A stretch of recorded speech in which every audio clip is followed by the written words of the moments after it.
लोकसभा के छठे चरण का चुनाव है और हमारे इस राज्य में तीसरे चरण का चुनाव है 4 सीटों पर, जिसमें रांची है, जमशेदपुर है, गिरिडीह है और धनबाद।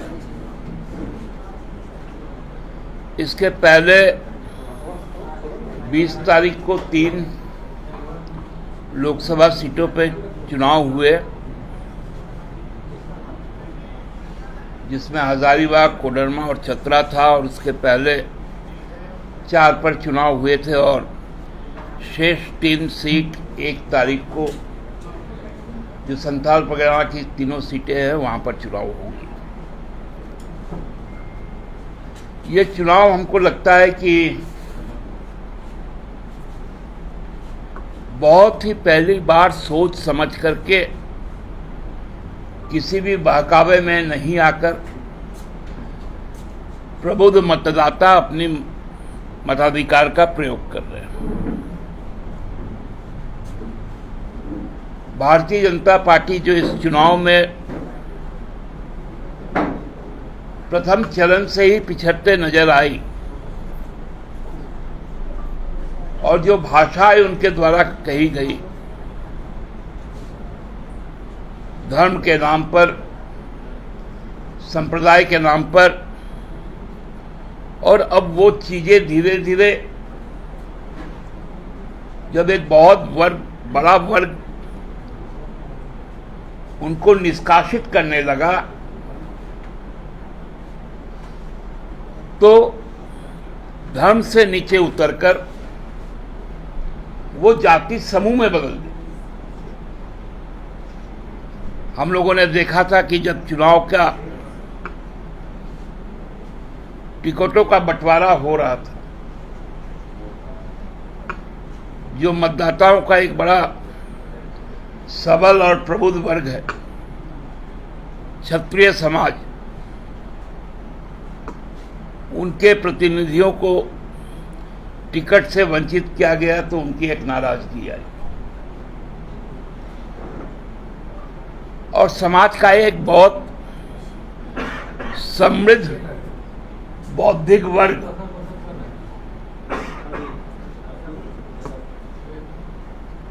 जिस वर्ग को साहित्य में, प्रशासनिक सेवा में, न्यायिक सेवा में, शैक्षणिक सेवाओं में जिनका बहुत बड़ा योगदान रहा है देश में, वैसे कायस्थ समूह को भी अपमानित करने का लगातार काम किया गया। देश के बहुत बड़े नौकरशाह रहे, विदेशी मामलों के जानकार, आर्थिक मामलों के जानकार यशवंत सिन्हा जी के सुपुत्र, जो वैश्विक स्तर पर अपनी पहचान रखते हैं, केंद्र में मंत्री रहे हैं, आर्थिक मामलों के जानकार हैं, उनको भी निशाना बनाया गया।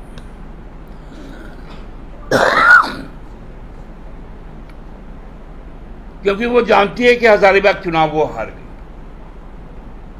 तो सारा ठिकरा उन पे फोड़ने के लिए भाजपा जानती है कि कल धनबाद का जनादेश क्या आएगा, तो राज सिन्हा जी को, उनको भी राजनीतिक मोहरा बनाया गया ताकि ठिकरा उनके सर पर भी फोड़ सके।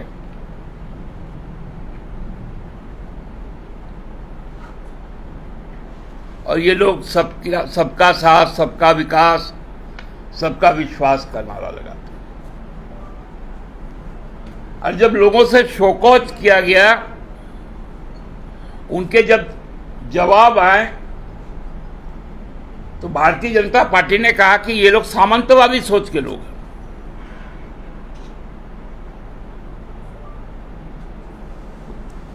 कैसे कैसे रंग बदलते रहते हैं लोग।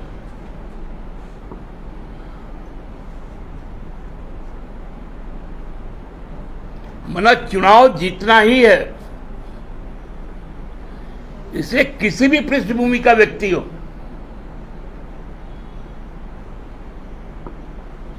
क्वालिटी और पॉलिटी का कोई जरूरत नहीं है।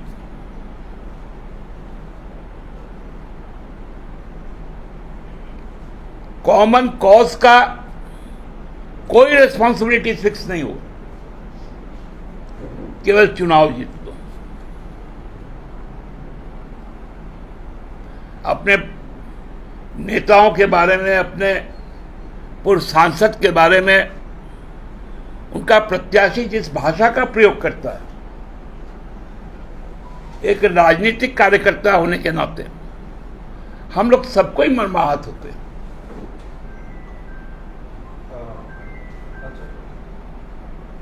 कि किधर जा रहा है समाज। और जो बौद्धिक समाज है उसको तो अब समझना पड़ेगा, यह समय उनका है कि वो अपना दिशा तय करे। समाज में केवल नफरत रहेगा, विद्वेष रहेगा, या समृद्धि रहेगी, भाईचारा रहेगा। मैं आपके माध्यम से इन 4 जगहों पर जहां मतदान होने हैं, और चारों जगह अपने आप में इस झारखंड राज्य के राजनीति को बहुत प्रभावित करती है। रांची तो चूंकि राजधानी है, औद्योगिक राजधानी जमशेदपुर, खनिज की राजधानी धनबाद,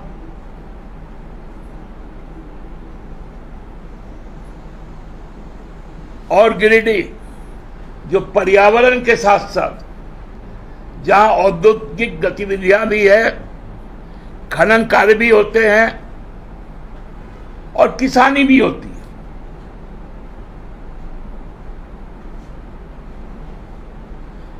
इन चारों जगह में आम मतदाता ज्यादा से ज्यादा संख्या में मतदान करे,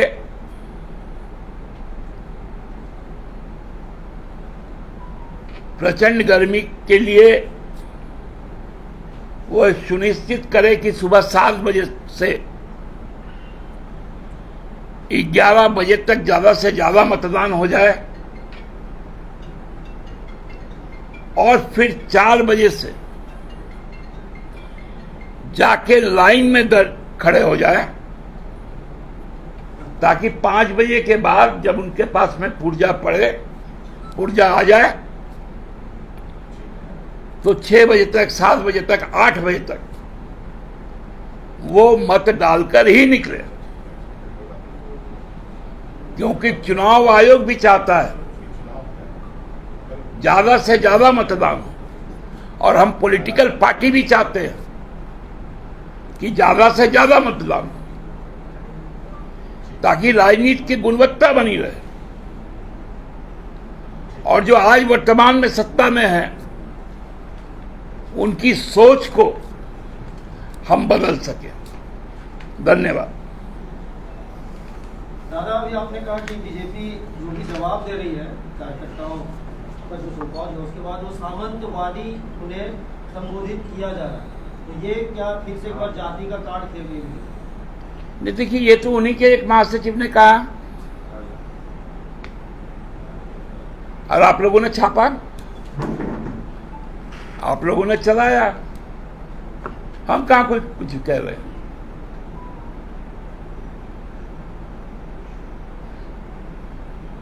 नहीं, तो क्या लगता है उसको, ये अब जाति कार्ड खेलने में मजबूर हो जाना पड़ा क्या? किसको? बीजेपी को। आप देखिए ना उनकी स्थिति क्या है, टारगेट कर रहे हैं लोग अपने ही वर्ग समाज के लोगों को।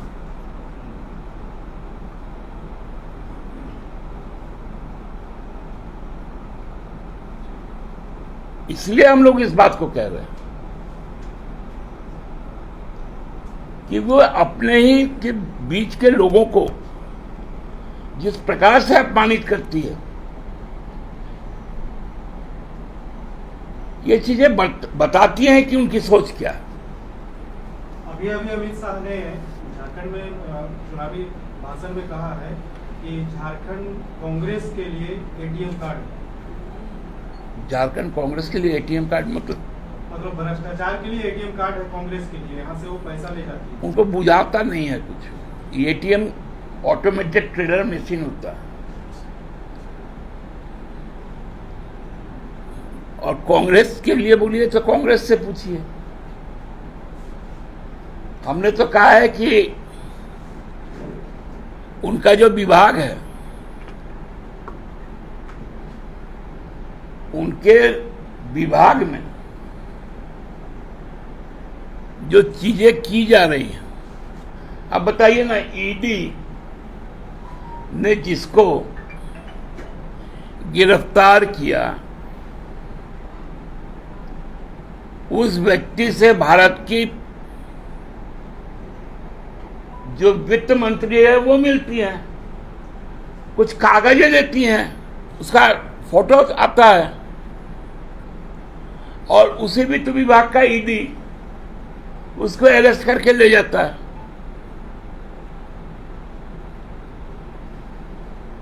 तो भाजपा किस स्तर पे उतर गई है। कल वहां का एक गोड्डा के सांसद है, उनके साथ में प्रचार करने आए हुए यूपी के एक विधायक राजेश्वर सिंह, जो सरोजनी नगर लखनऊ के विधायक हैं। पूर्व में वो ईडी के डिप्टी डायरेक्टर या कुछ ऐसे पोस्ट पे थे, 22 में उन्होंने रिजाइन कर दिया। उनको साथ बैठाकर बोल रहे हैं कि भाई ईडी का सामान चल गया।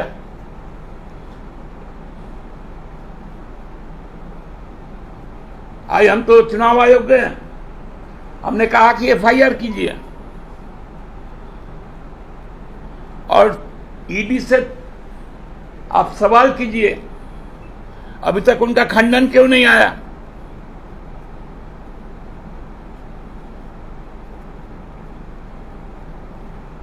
तो उन्होंने तो कहा है हमें कि हम ईडी से भी जानकारी ले लेते हैं और फिर एफआईआर भी करेंगे। दो मंत्री जो उनके मतदाता मंडल के सदस्य हैं, वहां के लोकप्रिय जनप्रतिनिधि हैं, जरमुंडी और मधुपुर के, राज्य सरकार के मंत्री हैं,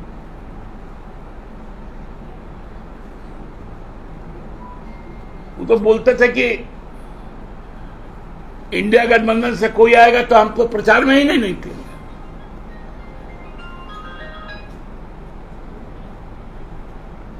जो अपने एफिडेविट में गलत जानकारी दे रहे,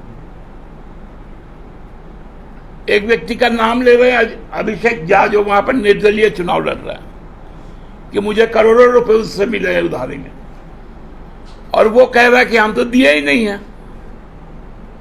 तो क्या ईडी ने जो अभिषेक झा से पूछताछ की थी, कहीं ये वो अभिषेक झा तो नहीं है? क्योंकि प्रत्याशी तो मना कर रहा है, और उन्होंने एफिडेविट करके दिया है कि नहीं, हमको अभिषेक झा ने दिया। तो ईडी को इसमें भी जांच होनी चाहिए। भैया, आपका खबर वो ट्वीट करता है, आपका इस्तेमाल वो कर रहा है, आप संस्थाओं के कुछ नहीं कर पा रहे।